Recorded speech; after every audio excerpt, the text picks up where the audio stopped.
Avalon Mitchell, 32. I never thought my family's annual Christmas Eve celebration would be the day everything I believed about blood loyalty would shatter.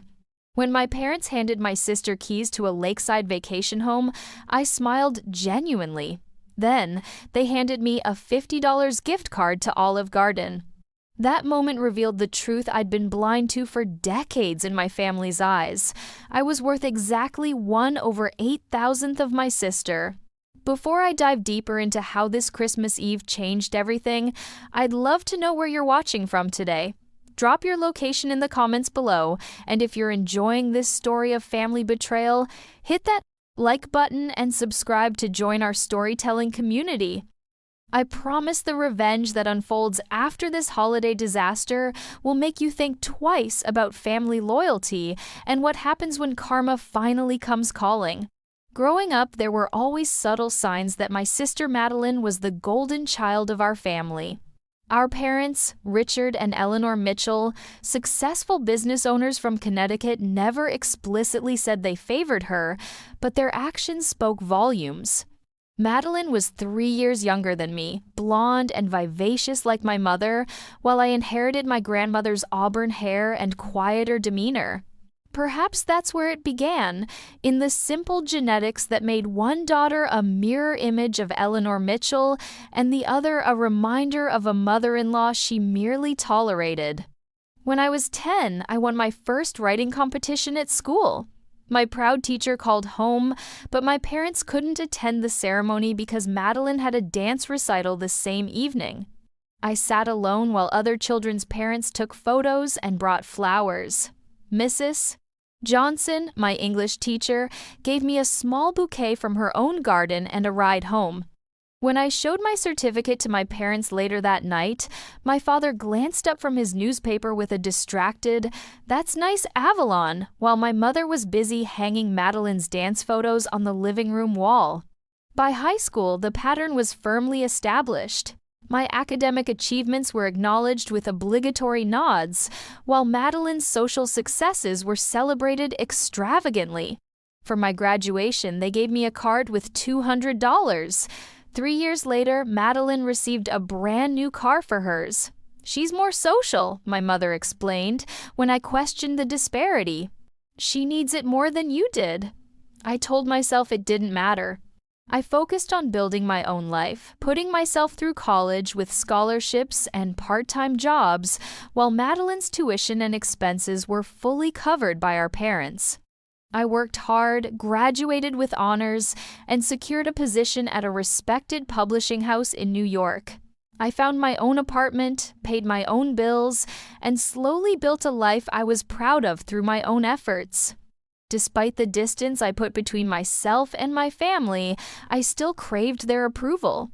Every achievement was followed by a phone call home, hoping for genuine enthusiasm.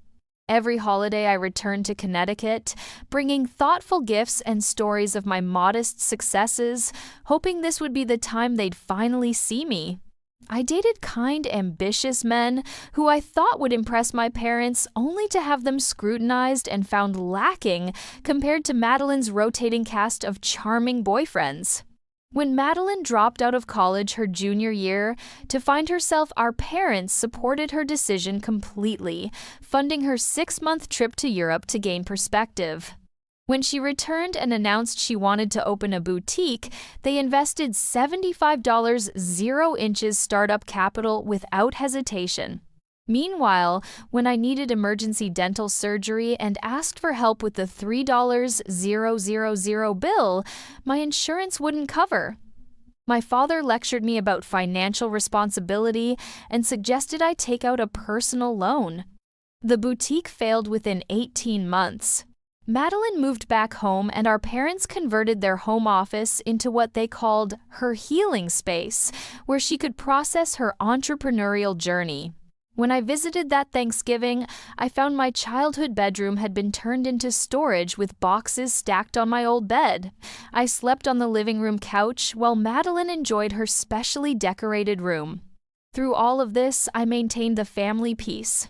I never confronted them directly about the favoritism. I smiled through the holidays, accepted the lesser gifts, the afterthought invitations, the conversations that always circled back to Madeline's needs and dreams. I told myself that family was family, that blood loyalty mattered more than fair treatment.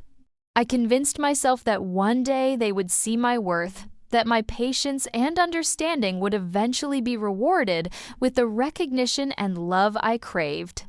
The Christmas Eve when I was 32 should have been like any other in our family's history.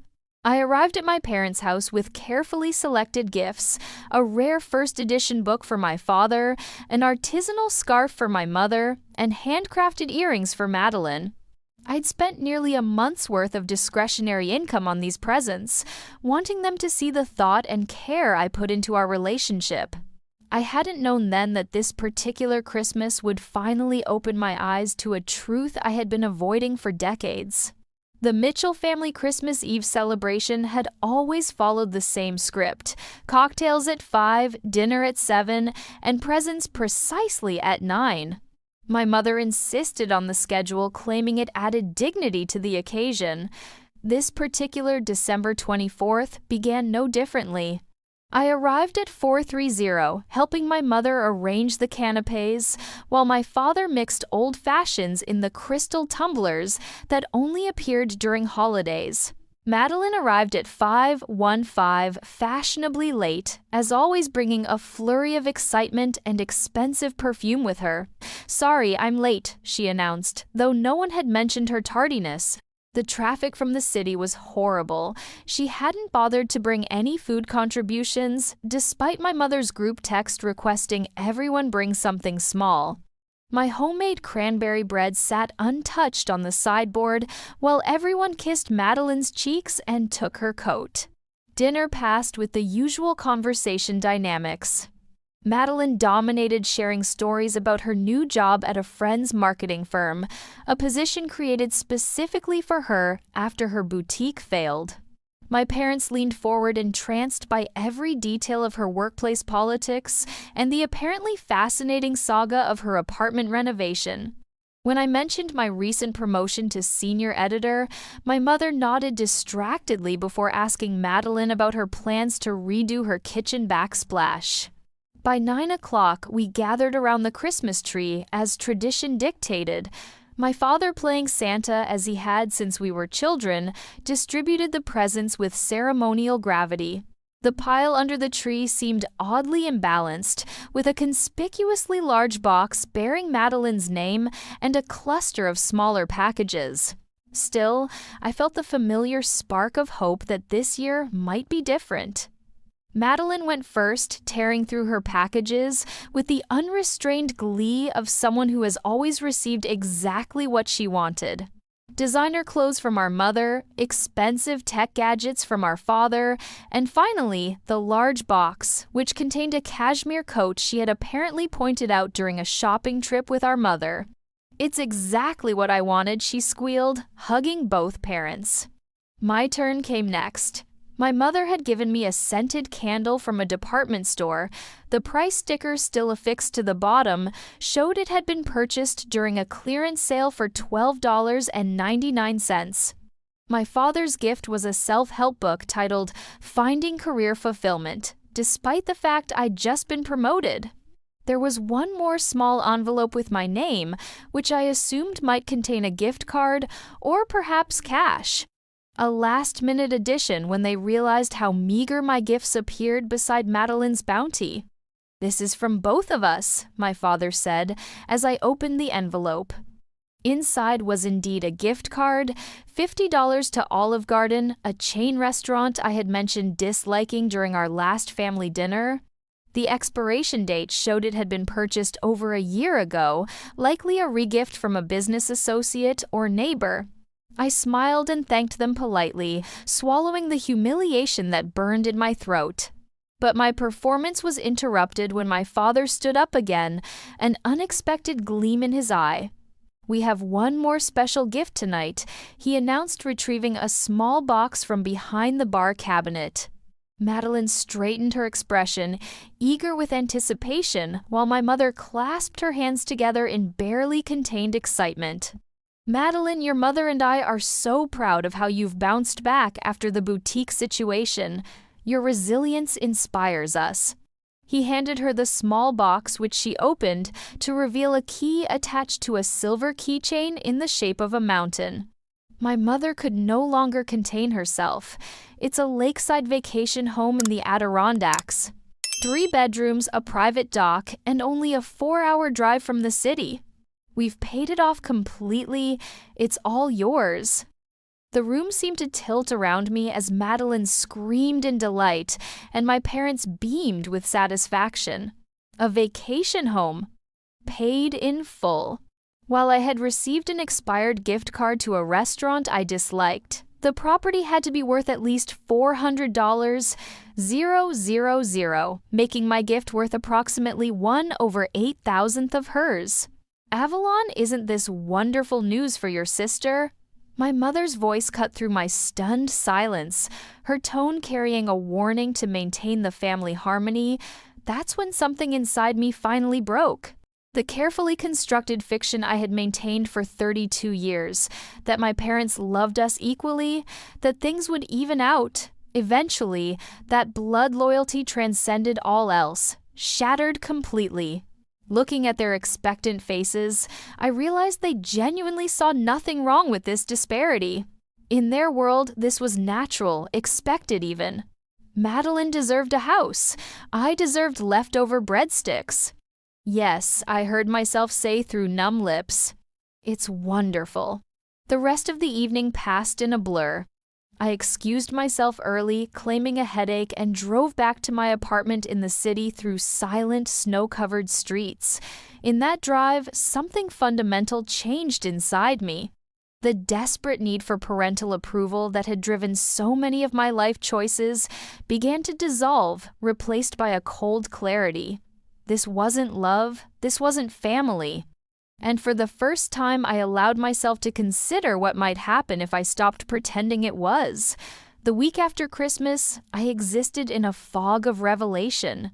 I went through the motions at work, editing manuscripts and attending meetings with a professional smile plastered on my face, but internally, I was cataloging a lifetime of slights and injuries I had previously rationalized away. Each memory I revisited showed me how completely I had deluded myself about my place in my family. On New Year's Eve, while colleagues celebrated at bars and friends gathered for parties, I sat alone in my apartment with a legal pad methodically documenting every instance of favoritism I could recall. My 8th birthday, when my parents had forgotten to order a cake, but had thrown Madeline an elaborate princess party, complete with a custom carousel cake just months later. My college acceptance letters met with practical concerns about costs compared to the celebration when Madeline was accepted to a less prestigious school. The time I'd broken my arm during a school trip, and my mother had sent my neighbor to pick me up from the hospital because she was attending Madeline's choir concert. Seeing it all laid out in my own handwriting made it impossible to deny the pattern any longer. But what truly broke me was discovering through some casual social media, stalking photos of my parents Madeline and her latest boyfriend celebrating New Year's Eve at the new vacation home. They hadn't even invited me. The pristine snow, the gleaming windows of the cabin, the 4 of them toasting with champagne around a roaring fire, it was the perfect family tableau, minus one inconvenient daughter. I called my mother the next day, my voice trembling with restrained emotion. I saw the pictures from the cabin. It looked like a lovely celebration. "Oh, yes," she replied breezily, very last minute. Madeline wanted to break in the place properly. "You wouldn't have enjoyed it. So rustic and all that hiking. Not really your scene, not my scene." As if she knew anything about what I enjoyed or who I was. The final thread of hope I had been clutching snapped. "Mom," I said quietly, "why didn't you ever love me as much as Madeline?" The silence on the other end stretched for several seconds. Then came my mother's cold response. "Don't be dramatic, Avalon. We've always treated you both exactly as you deserved, as I deserved." Those 3 words echoed in my head long after I hung up. What had I done to deserve this lifetime of being second best? Was I fundamentally flawed in some way I couldn't perceive? Or was it simply that I had accepted the scraps of affection for so long that they felt justified in, continuing to offer nothing more? That night, I made 2 decisions that would alter the course of my life. First, I would distance myself from my family, not dramatically or with declarations of estrangement, but quietly and firmly. No more holidays, no more desperate phone calls seeking approval, no more pretending we were a normal, loving family. Second, I would start investigating my parents' business affairs. The vacation home purchase had triggered a niggling suspicion in my mind. My parents were comfortable, but not extravagantly wealthy. How had they afforded to buy a lakeside property outright? My parents owned Mitchell Home Furnishings, a moderately successful chain of furniture stores across New England. They had started with 1 location 35 years ago and expanded to 7 stores by the time I was in college. Respectable, but hardly the kind of enterprise that generated enough excess capital to purchase vacation homes as gifts. Something didn't add up. I began my investigation subtly.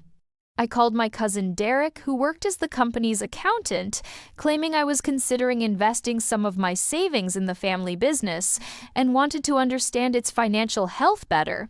Derek was hesitant at first, but warmed to the topic after I mentioned hearing rumors about cash flow problems.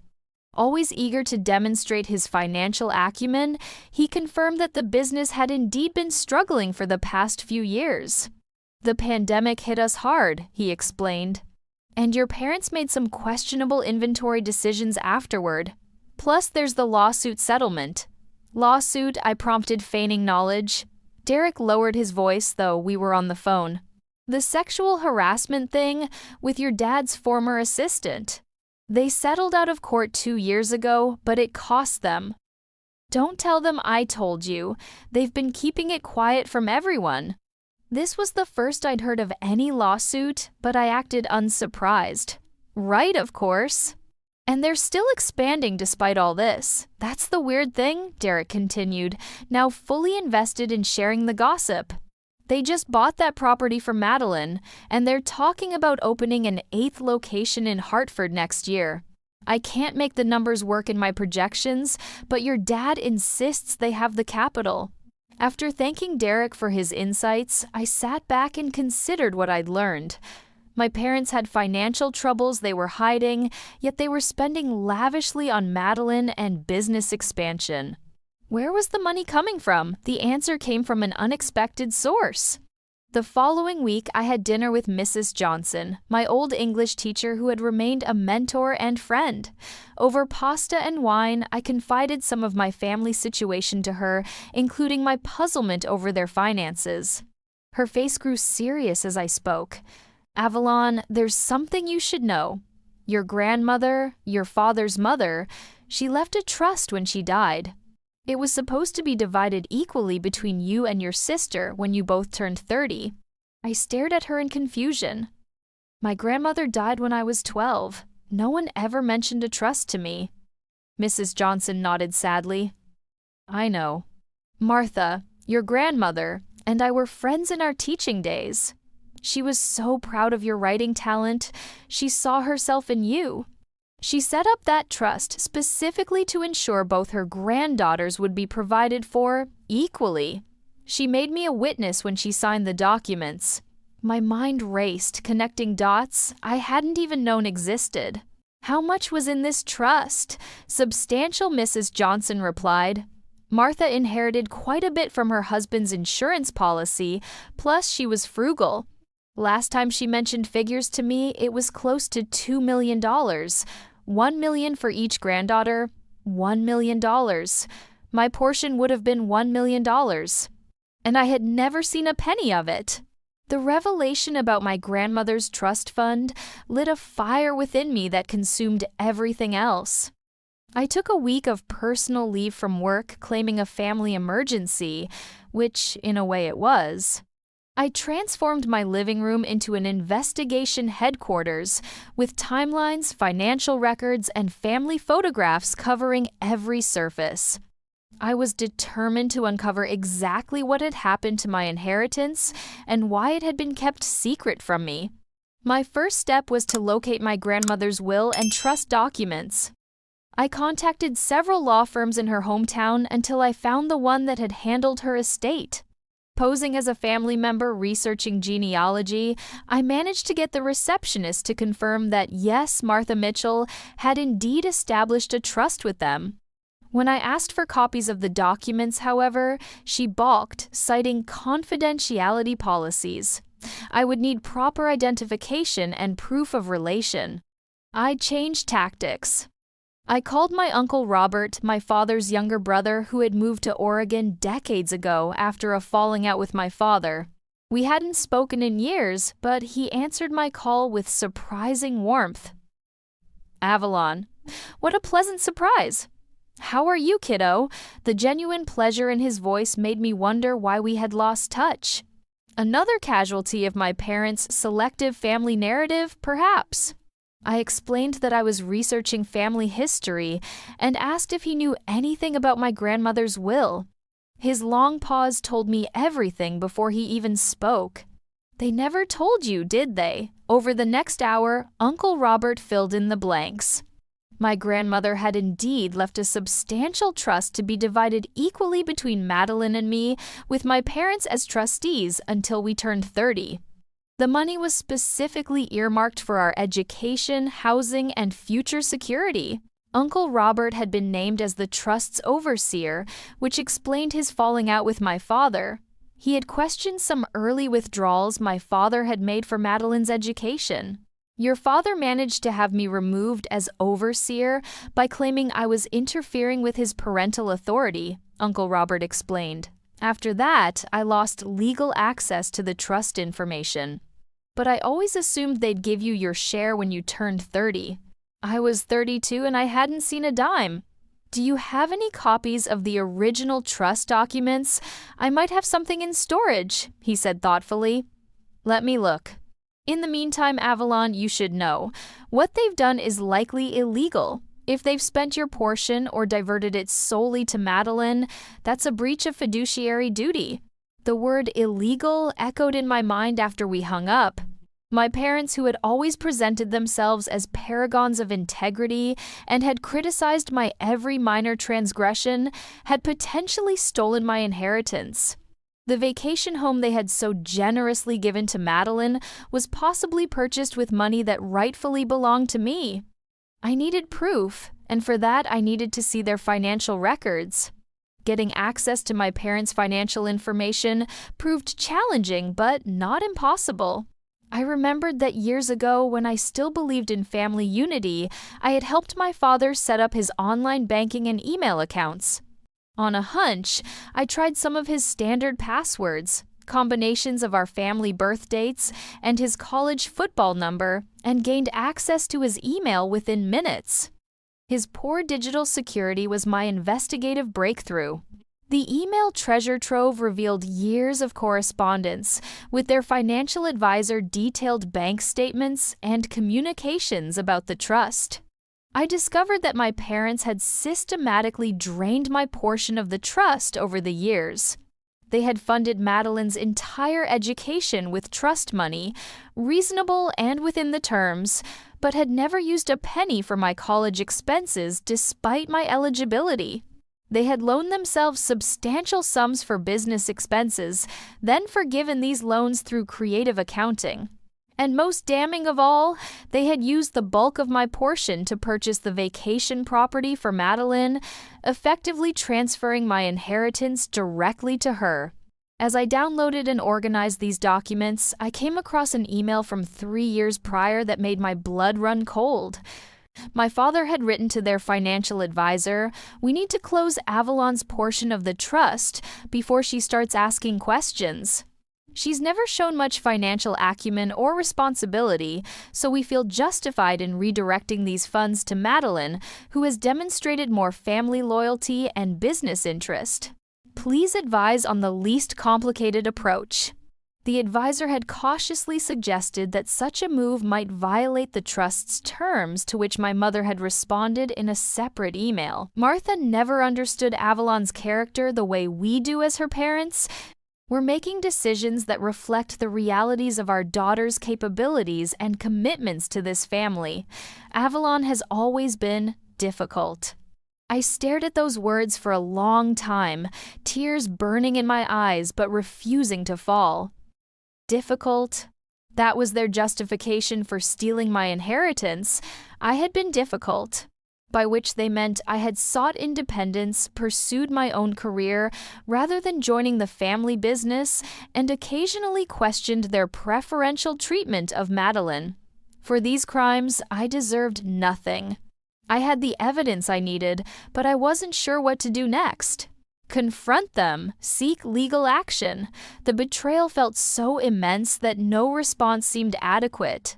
As I sat surrounded by the paper trail of my parents' deception, my phone pinged with a text from Madeline. Mom and Dad just told me they're signing over 25% of the company to me. Isn't that amazing? Maybe they'll give you 5% for Christmas, lol. Dinner next week to celebrate the casual cruelty of her message. The assumption that I would celebrate yet another instance of blatant favoritism crystallized something inside me. This wasn't just about money or property, it was about a lifetime of being treated as lesser. About being denied not just material things, but the basic security of parental love and familial belonging. I think that's when I truly decided on the path forward. Not just to reclaim what was legally mine, but to make them understand exactly what they had done. To ensure that the comfortable family narrative they had constructed at my expense would crumble as completely as my trust in them had. I picked up my phone and texted Madeline back. Congratulations, I'd love to celebrate with you all. In fact, I have some exciting news of my own to share. What I did next would change everything, but as I sat there preparing my next moves surrounded by the evidence of their betrayal, I felt something I hadn't experienced in years, a sense of justice stirring on the horizon. Hey everyone, I know we're at a critical turning point in my story, and I can feel your anticipation building.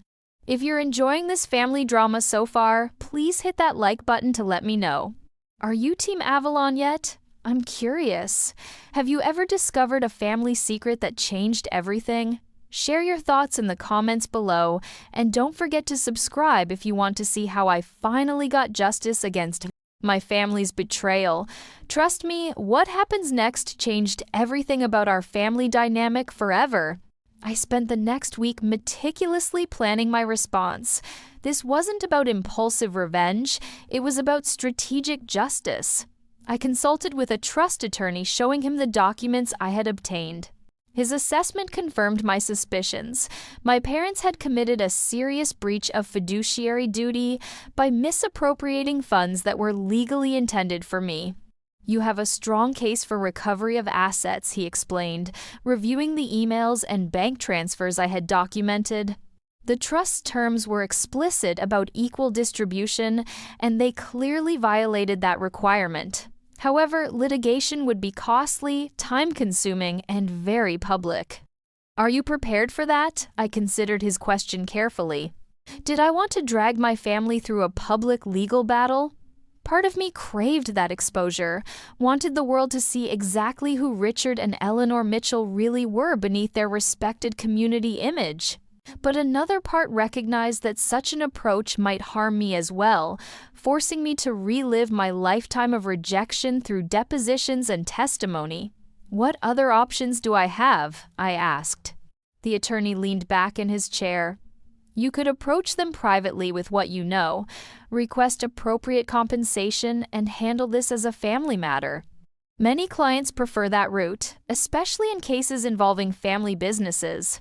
I thanked him for his insights and left with a clearer understanding of my legal position.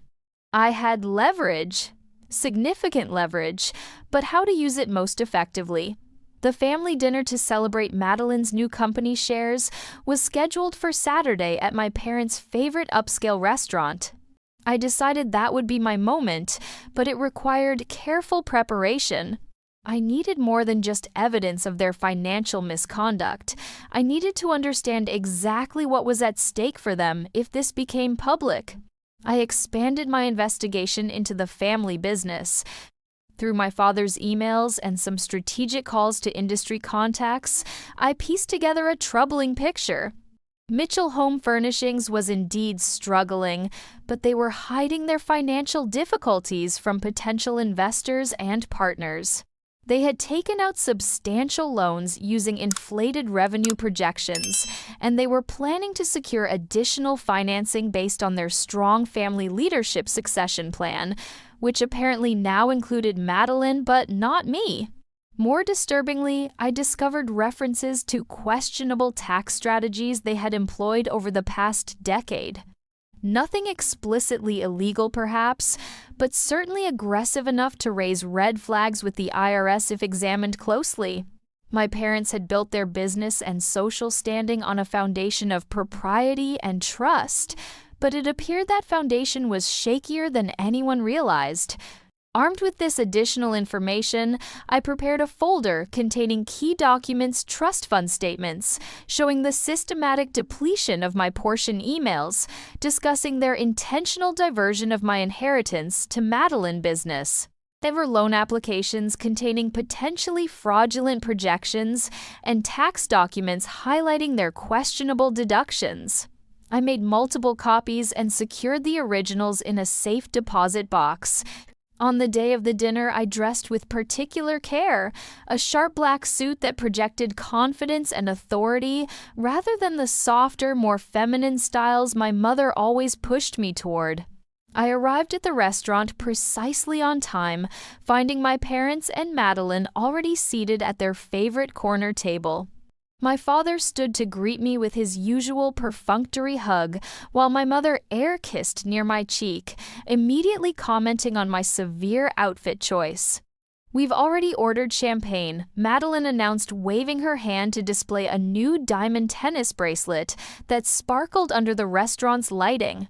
"Mom and Dad got me this to celebrate my new position. Isn't it gorgeous?" "Beautiful," I replied, evenly setting my handbag with its incendiary contents beside me. "Congratulations on your shares, Madeline. 25% is quite generous." "Well, she's earned it," my father said proudly. "Madeline has shown real commitment to the family legacy." I smiled, taking the champagne flute a waiter had filled for me. To family legacy, I toasted, making direct eye contact with my father as I sipped. We ordered our meals, and the conversation proceeded along familiar lines. My parents and Madeline discussed the business' upcoming travel plans for the vacation home and Madeline's new role, occasionally remembering to ask me cursory questions about my little publishing job before returning to topics that interested them more. I waited until after the main course, just as my father was signaling for the dessert menus. This moment, watching them relaxed and satisfied, secure in their world, where everything revolved around their golden child while I sat in the shadows, crystallized my resolve. Before dessert, I said, my voice cutting through their chatter about which vacation home renovations should take priority. I mentioned I had some news to share as well. "Oh, right," my mother said, her tone suggesting she'd forgotten entirely. "What is it, dear? Did you get another promotion?" In a manner of speaking, I reached into my bag and removed the folder, placing it on the table between us. I've recently been researching family history, particularly Grandma Martha's legacy. The change in atmosphere was immediate and palpable. My father's hand reaching for his water glass froze midair. My mother's social smile stiffened into a grimace. "What do you mean?" my father asked, his voice carefully controlled. "I mean the trust fund Grandma established to be divided equally between Madeline and me when we turned 30. I opened the folder, revealing the first page of the trust document with its explicit terms highlighted in yellow. "The one you've been systematically draining to benefit Madeline while giving me nothing." Madeline looked genuinely confused. "What trust fund?" "You didn't know?" I asked her, genuinely surprised. The vacation home they so generously gave you was purchased with my inheritance money, as was your boutique startup capital, your college education, and presumably that bracelet. Richard, my mother hissed, her face pale. We should discuss this at home. I agree, this isn't ideal dinner conversation, I replied calmly, but after 32 years of being treated as an afterthought in this family, I'm no longer particularly concerned with your comfort or convenience. My father leaned forward, his voice dropping to a threatening whisper. You have no idea what you're talking about, Avalon. Put that away immediately. I know exactly what I'm talking about. I turned to the section containing their emails. You wrote here that I lacked financial acumen and responsibility, and that I was difficult, which apparently justified stealing my inheritance. You also discussed how to close my portion of the trust before I started asking questions, which, by the way, constitutes fraud. My mother's hand shot out to close the folder. This is absurd. We've always treated you fairly. We managed that money for both of you girls' benefit. You spent approximately $12,000 of it on my college expenses, while spending over $200,000 on Madeline's eye, interrupted reciting figures I had memorized. You used $75,000 to fund her failed boutique. And most recently, you spent $430,000 on a vacation property that you gave solely to her. That's not managing for both of our benefit. That's theft. My father's face had turned an alarming shade of red. How did you get this information? Did you hack into our accounts? That's illegal, I smiled thinly. Let's not discuss illegality right now, Dad. Not when I also have copies of your loan applications with those creative revenue projections and those tax returns with the questionable deductions for business expenses that look suspiciously like family vacations. The silence that followed was absolute. Even Madeline, usually quick to defend our parents, seemed stunned into speechlessness. My mother recovered, first switching tactics from denial to damage control. Avalon, darling, if you felt left out or overlooked, we can certainly discuss compensation. There's no need for all this drama. I agree, I said, closing the folder and returning it to my bag. That's exactly why I came tonight. To discuss appropriate compensation. Name your price, my father said bluntly, businessman to the core, even in crisis. I had prepared for this moment, calculated exactly what would constitute justice in financial terms. But sitting there, facing their naked panic and sudden willingness to negotiate, now that they were cornered, I realized something profound. No amount of money would heal what they had broken in me. What I wanted, what I needed, was something far more valuable than cash. I don't want your money, I said finally. I want honesty. I want recognition of what you've done, not just financially, but emotionally. I want you to acknowledge here and now why you've treated me as less deserving than Madeline my entire life. The request visibly disturbed them more than any financial demand would have. They exchanged glances loaded with decades of shared secrets and unspoken family dynamics. We've always loved you both, my mother began automatically. Stop, I said sharply. No more platitudes or evasions. The truth for once in our family's history. Why was I never enough for you? The silence that followed my demand stretched painfully. Around us, the restaurant continued its evening service, servers gliding between tables, soft laughter from other diners, creating a surreal backdrop to our family implosion. My father signaled for the check, clearly hoping to escape this public venue before responding, but I placed my hand firmly on the table. Here. Now. Or I walk out with copies of everything headed straight to the family attorney, the IRS, and your investors. My father's jaw tightened, but he nodded curtly. The waiter deposited the check, which my father paid without looking at the amount. Only when the waiter had retreated did he finally speak, his voice uncharacteristically subdued. "It wasn't supposed to be this way." He began, not meeting my eyes. "When you were born, you were different, difficult from the start. You cried constantly. You didn't want to be held, at least not by your mother or me. You seemed to prefer strangers." My mother nodded, jumping in. The doctors called it colic, but it felt personal, like rejection. Then Madeline came along, and she was all smiles and cuddles. She bonded with us immediately. It was like night and day. "So because I had colic as an infant, you decided I deserved less love?" I asked incredulously. My father shook his head.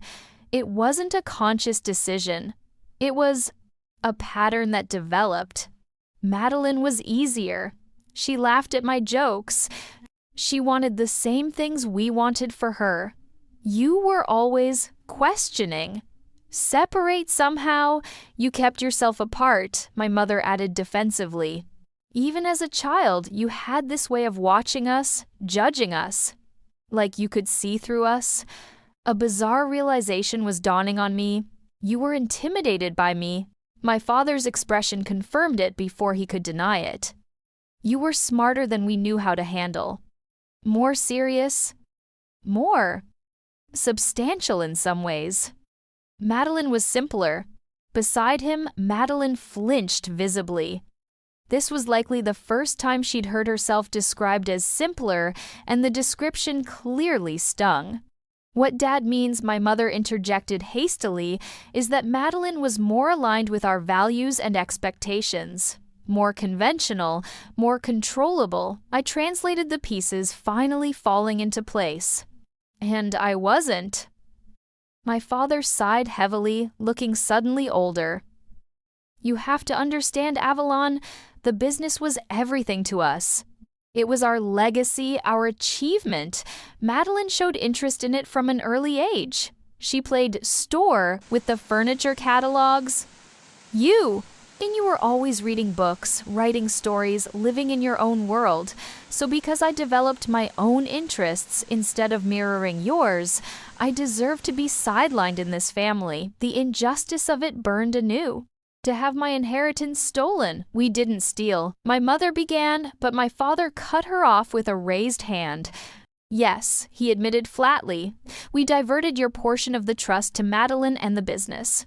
We convinced ourselves it was justified because she was the one who would carry on the Mitchell name in the business world while you pursued other interests." The raw truth of his admission stunned all of us into momentary silence. Even my father seemed surprised by his own candor. Madeline, who had been uncharacteristically quiet during this exchange, finally spoke. "Did you really buy my vacation home with Avalon's trust money?" My mother shifted uncomfortably. "It's more complicated than that, darling."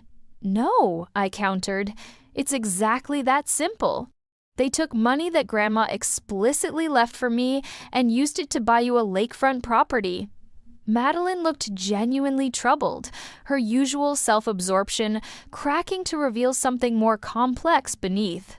"I didn't know," she said quietly.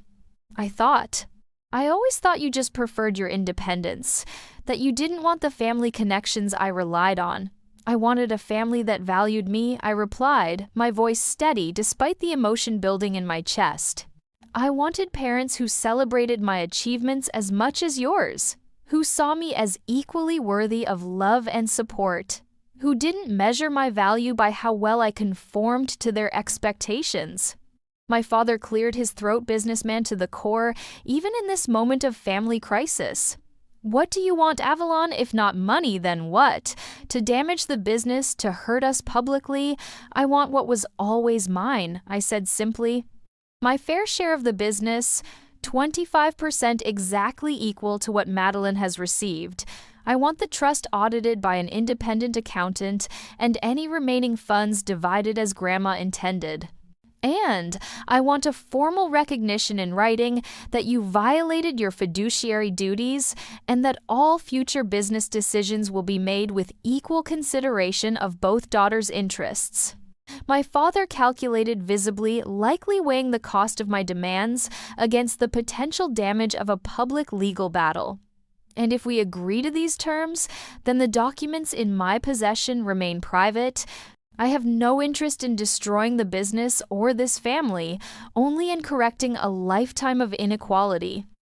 My mother reached across the table, attempting to take my hand, but I pulled back slightly. Avalon, we never meant to hurt you. We thought we were doing what was best. For yourselves, I finished for her. Not for me. Never for me. And that's what needs to change starting now. The drive home from that dinner was solitary but not lonely. For perhaps the first time in my adult life, I felt a profound sense of self-respect and clarity. I had spoken my truth, named the injustice that had shaped my life, and demanded the recognition I deserved. Whatever happened next, I would no longer be complicit in my own diminishment. The following weeks brought a flurry of legal activity. True to his businessman nature, my father approached our agreement like a contract negotiation. He hired an independent auditor as requested, though I insisted on selecting the firm. The results confirmed what I had already discovered over the years. Nearly $850,000 of my trust portion had been diverted to Madeline's expenses, the business and various family costs that should have been shared equally. The paperwork transferring 25% ownership of Mitchell Home Furnishings to me was executed by the end of January. I hired my own business attorney to review the terms, ensuring there were no hidden clauses or limitations. For the first time, I had a seat at the table, literally and figuratively, in family business discussions. My relationship with my parents remained strained but functional. They treated me with a new wariness, as though seeing me clearly for the first time and not entirely comfortable with what they saw. I didn't need their comfort anymore. I needed their respect, and that at least I had finally earned. The most surprising development was my changing relationship with Madeline. The revelation at dinner had shaken her profoundly, forcing her to question the family narrative she had accepted all her life. 2 weeks after our confrontation, she asked to meet me for coffee. I've been thinking a lot about everything she said, stirring her latte absently. I always thought I was the favorite because I deserved to be, because I was somehow better or more lovable. That's what they wanted you to believe, I replied not unkindly. It was easier than examining their own biases. She nodded slowly. I'm sorry, Avalon. I should have seen it. I should have questioned why I always got more. Why they celebrated everything I did while ignoring your accomplishments. Her apology, sincere if belated, was unexpectedly healing. You were a child too, I reminded her. They shaped your perception as much as mine. Still, she insisted I'm going to make it right. I've told Dad I want to sell the vacation house and split the proceeds with you. It was never just mine to begin with. I was touched by the gesture, though not entirely surprised. Beneath her privileged exterior, Madeline had inherited our grandmother's sense of fairness, however dormant it had been until now. We can discuss that, I agreed.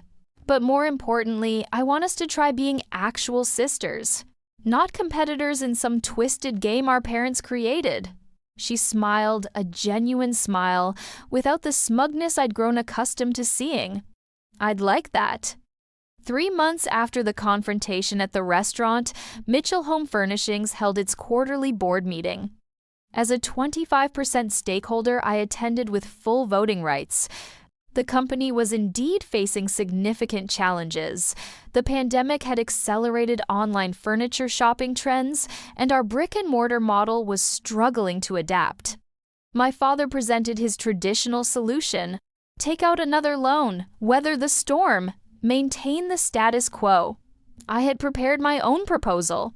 Drawing on my publishing experience with digital marketing and my research into furniture industry trends, I outlined a hybrid approach. Maintain our showrooms for the tactile experience. Customers still valued, but invest significantly online infrastructure, and home delivery services. I had charts, projections, and a detailed implementation timeline. When I finished my presentation, the room was silent for a moment. Then my father did something that would have been unimaginable 6 months earlier. He nodded thoughtfully and said, "Avalon has some excellent points here. Let's discuss how we might incorporate these ideas into our strategy going forward." It wasn't a complete victory. My father was too proud and set in his ways for that, but it was acknowledgement, recognition of my value and contribution. A seat at the table I had earned through confronting decades of injustice. That night, as I walked home through the city streets, I thought about my grandmother Martha. I wondered if she had somehow foreseen all of this when she established that trust with its explicit equal division. Perhaps she had recognized in me even as a child the strength that would eventually be needed to restore balance to our family. I like to think she would be proud of how I had finally claimed my rightful place, not through bitterness or destructive revenge, but through truth, determination, and an unwavering belief in my own worth.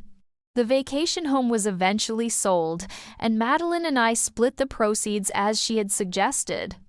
I used my portion as a down payment on my own apartment in the city. No more renting, no more financial insecurity. Madeline used hers to start a new business venture this time, with a solid business plan I had helped her develop. Our parents watched these developments with a mixture of resignation and growing respect. Family gatherings will never be the same as before. The comfortable illusions have been stripped away, replaced by something more complicated, but also more honest. We are learning, all of us, what it means to be a family based on mutual respect, rather than rigid hierarchies of favoritism. It's not always easy or comfortable, but it's real in a way our previous relationships never were. As for me, I no longer measure my worth through my parents' eyes. The little girl who desperately sought their approval has grown into a woman who understands her own value, who refuses to accept less than she deserves, and who has the courage to demand justice, not just for herself, but for the principle of the thing. Sometimes family loyalty means having the strength to challenge the very people who should have been your strongest supporters, to hold them accountable when they fail in their most basic responsibilities. It turns out that the most valuable inheritance my grandmother left me wasn't the money at all. It was the example of her integrity and the courage to stand up for what is rightfully mine. 6 months after my confrontation with my parents, the changes in our family dynamic had solidified into a new normal. The Mitchell family business was implementing my hybrid strategy, and preliminary results were promising. Online sales were up 22% in the first quarter, offsetting the continued decline in in-store purchases. My father, ever the pragmatist, had come to appreciate my business acumen, even if he struggled to fully acknowledge how wrong he had been all those years. My mother found our new relationship more challenging. Her role as the family emotional architect had been irrevocably disrupted, and she oscillated between attempts to reestablish the old patterns and grudging acceptance of our new reality. During one Sunday dinner, after several glasses of wine, she asked plaintively, "Was it really so terrible, Avalon? The way we raised you, I considered my answer carefully. It wasn't terrible in the way some childhoods are terrible. I was fed, clothed, educated, but I was also constantly shown that I mattered less than Madeline. That's a wound that doesn't heal easily." She had no response to that, but the question itself represented progress, an attempt, however, faltering to understand my perspective. Madeline and I continued to rebuild our relationship as sisters rather than rivals. We discovered shared interests and perspectives that had been obscured by our parents' preferential treatment. She confessed that she had always envied my independence and conviction, while I admitted I had sometimes envied the easy confidence that came with being the favored child. These conversations, awkward at first, gradually became more natural as we learned to see each other as allies rather than competitors in a rigged game. The final piece of my personal resolution came unexpectedly. While cleaning out some old files in the family business office, part of our modernization efforts, I found a handwritten letter from my grandmother dated shortly before her death. It had been addressed to me for my 30th birthday, but had obviously been intercepted and hidden by my parents. "My dearest Avalon," she had written, "by the time you read this, I will be long gone, but I hope the trust I've established has helped you build the independent life I always envisioned for you. You remind me so much of myself, the serious eyes, the questioning mind, the quiet strength that others sometimes mistake for difficulty. These are not flaws, my darling girl, but gifts. They may make your path harder at times, but they will also make it uniquely yours. Never let anyone convince you that your worth is measured by how well you conform to their expectations. True family sees and celebrates you exactly as you are." Reading her words, written nearly 20 years earlier, yet speaking so directly to my experience, brought both tears and a profound sense of validation. My grandmother had seen me clearly and loved me for exactly who I was. In the end, that recognition, even from beyond the grave, was perhaps the most healing inheritance of all. Today, as I look at my family, I see us clearly too, not the idealized version I once desperately wanted to believe in, nor the completely dysfunctional unit I feared during my darkest moments. Instead, I see flawed, complex people working with varying degrees of success to acknowledge past wrongs and build something healthier. It's not a perfect family by any means, but it's an honest one. And in that honesty, I've found a peace I never thought possible. The trust is now properly divided. The business is adapting. My relationship with my sister has evolved into something genuine. And while my parents may never fully understand the damage their favoritism caused, they have accepted the consequences of their actions and the new family dynamic those actions ultimately created. Sometimes justice doesn't look like a dramatic courtroom victory or a complete family transformation. Sometimes it simply means standing in your truth until others have no choice but to acknowledge it. In reclaiming my inheritance, both financial and emotional, I discovered that the most valuable asset of all was my own self-worth, something no one else had the right to diminish in the first place. So that's my story, how a $50 Olive Garden gift card on Christmas Eve finally pushed me to confront a lifetime of being the unfavored child, and how that confrontation ultimately led to healing I never thought possible. I wonder if any of you have experienced similar family dynamics or had to stand up for yourselves against ingrained patterns of favoritism. Drop a comment below to share your experiences. I've found that knowing we're not alone, even these family struggles, can be incredibly powerful. If you found value in my journey of discovering family karma and justice, please hit that like button and subscribe to hear more stories about family dynamics and personal growth. Share this video with someone who might need to hear that standing up for yourself can lead to healing, even in the most entrenched family situations. Thank you for listening to my family revenge story, and remember, sometimes the most important inheritance isn't money at all, but the courage to claim your rightful place in the world. Until next time,